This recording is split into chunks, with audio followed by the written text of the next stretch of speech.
My name is Sonelia Rodriguez, and today I will be making an argument for David Hume's theory of causality.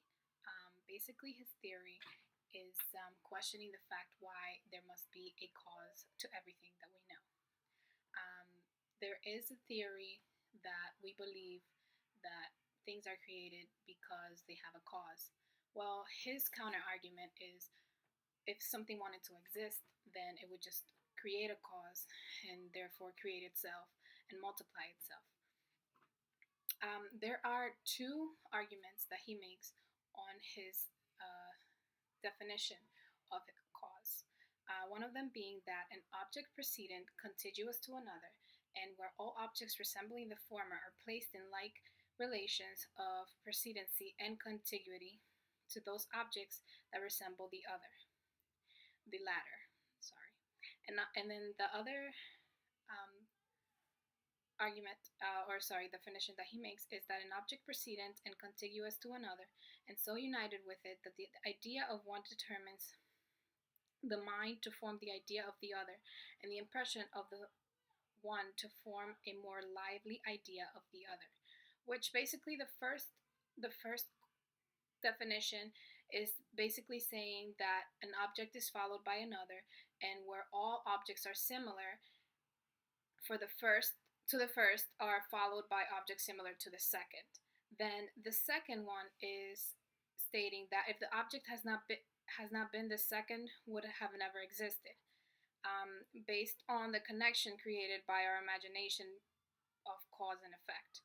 An object followed by another and whose appearance always covers the thought of that other. Basically, that cause is essentially the relation of ideas that our mind makes, based on experiencing a certain thing right after the other. So we make the connection and the assumption that that one thing exists because it's a direct effect from another. Then this also his theory also supports and goes with the idea of John Locke's theory of knowledge, of human knowledge, which basically states that um,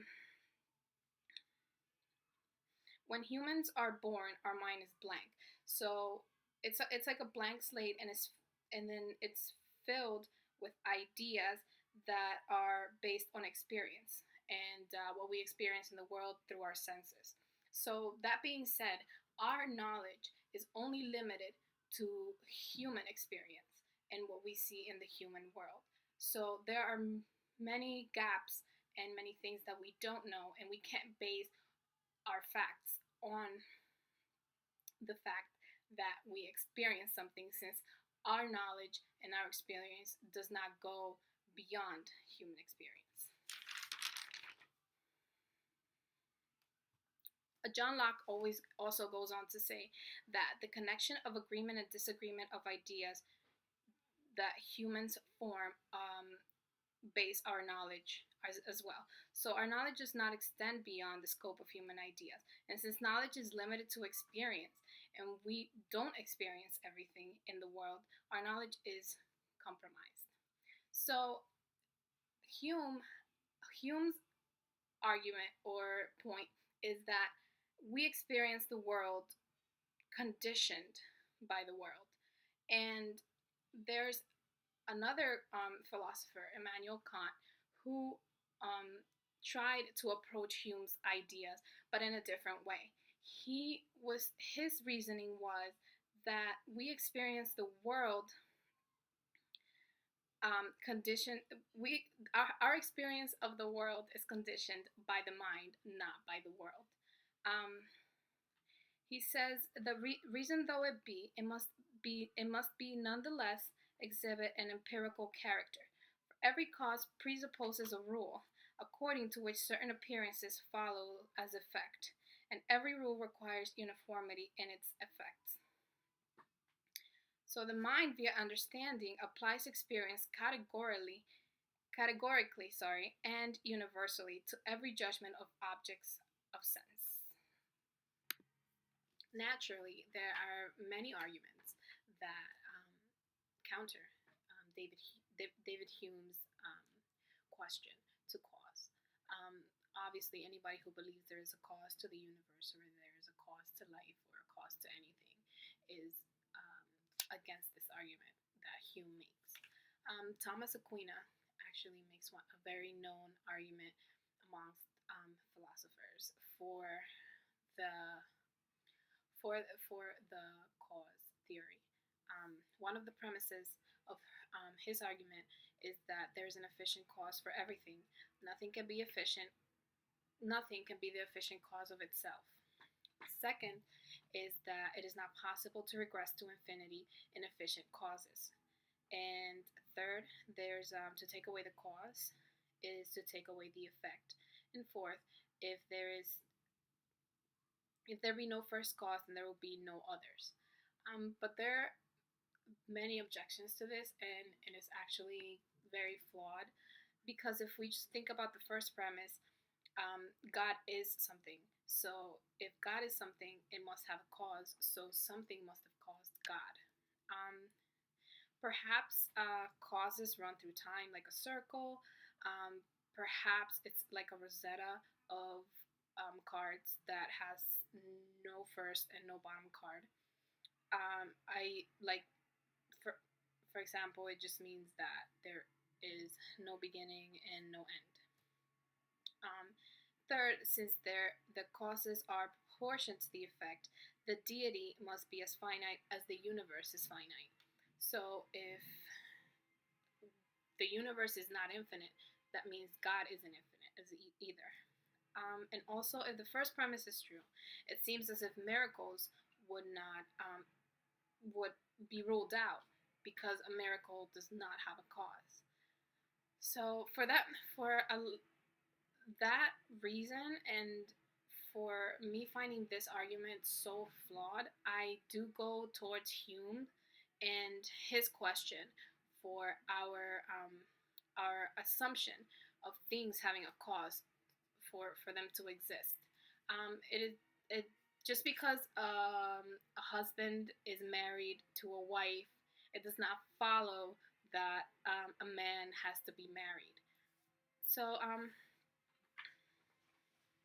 basically, it doesn't give us a right to assume that because one thing follows the other, it is because it is caused by that, or because something exists, it must have a cause. There are many things that we have not experienced personally, and things that we assume are the cause of another without having real evidence, and without really knowing that what we assume that we know is true. Although Hume does commit a bifurcation in his argument, he gives you two options or two definitions for what cause will be, excluding any other type of definition. You know, he basically states, why a beginning of existence must necessarily have a cause, and the other is he's just asking why particular causes must always have particular effects, and what is the nature of the inference from the other. And Kant actually, his argument is backwards. It basically states that some things might exist because of the cause. I'm sorry. Some things exist because of the cause that they have. There's also another argument that can be made from this.